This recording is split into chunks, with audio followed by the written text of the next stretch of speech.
તો તમે સૌ શાંતિ સાંભળો એવી મારી નમ્ર વિનંતી। અહીં ઉપસ્થિત મારા ગુરુજનો, વાલીઓ અને મારી વહાલી વિદ્યાર્થી બહેનોને ગણતંત્ર દિવસની હાર્દિક શુભકામનાઓ। જેવું કે આપણે બધા જાણીએ છીએ કે આજે આપણે 77મો ગણતંત્ર દિવસ ઉજવવા માટે ઉપસ્થિત છીએ। તો તમે ઉપસ્થિત છીએ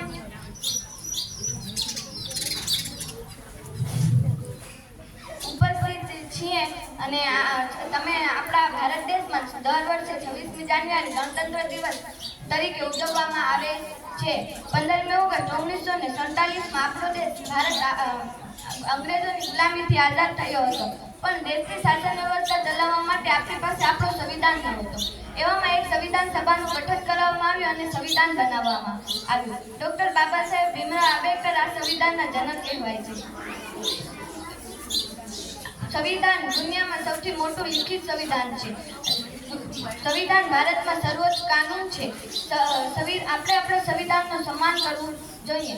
આપણા ભારત દેશને ગણતંત્ર અને સ્વતંત્ર બનાવવા માટે કેટલાક સૈનિકોએ પોતાનું બલિદાન આપ્યું। ભારત દેશ તેમનો સંપૂર્ણ ક્યારે નહીં ભૂલી શકે। આપણા ભારત દેશે સ્વતંત્રતા બાદ ભારત દેશે ઘણી ઉન્નતિ કરી છે, પરંતુ આજે પણ ક્યાંક બેરોજગારી, અશિક્ષા, અસમાનતા, ભ્રષ્ટાચાર જેવી સમસ્યાઓ છે। તો ચાલો આજે આપણે ગણતંત્ર દિવસના અવસર પર એક પ્રતિજ્ઞા કરીએ છીએ કે આપણે આ સમસ્યાઓને સુલઝાવવાનો પૂરો પ્રયત્ન કરીશું અને આપણે આપણા ભારત દેશને વિશ્વનો સર્વશ્રેષ્ઠ ભારત દેશ બનાવી શકીશું। અંતે હું મારી વાણીને વિરામ આપતા એક શાયરી કહેવા માંગીશ। दे सलामी इस तिरंगे को जिससे हमारी शान है, सर ऊंचा रखना हमेशा इसका जब तक दिल में जान है। अस्तु जय हिंद।